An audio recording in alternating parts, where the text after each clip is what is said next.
بسم اللہ الرحمن الرحیم۔ السلام علیکم ورحمۃ اللہ وبرکاتہ۔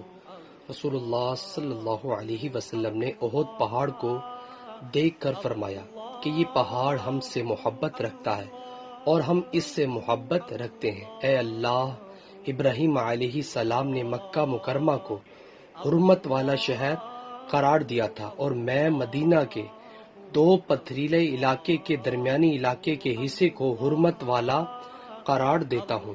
رسول اللہ صلی اللہ علیہ وسلم نے فرمایا، ایک زمانہ آئے گا جب مسلمان کا سب سے عمدہ مال اس کی وہ بکریاں ہوں گی جنہیں وہ پہاڑ کی چوٹیوں اور بارش کی وادیوں میں لے کر چلا جائے گا تاکہ اس طرح اپنے دین و ایمان کو فتنوں سے بچا لے۔ رسول اللہ صلی اللہ علیہ وسلم نے فرمایا، گرگٹ کو مارنے کا حکم دیا تھا اور فرمایا کہ اس نے ابراہیم علیہ السلام کی آگ پر پھونکا تھا۔ نیچے والا موجود ہے۔ سو ویورز، اللہ تعالیٰ سے دعا ہے کہ اللہ تعالیٰ ہمیں بھی اپنی زندگی کو اسلام کے مطابق بسر کرنے کی توفیق عطا فرمائے اور ہمیں 5 وقت تکبیر اللہ سے نماز پڑھنے کی بھی توفیق عطا فرمائے۔ ویڈیو کو شیئر کریں۔ جزاک اللہ۔ السلام علیکم ورحمۃ اللہ وبرکاتہ۔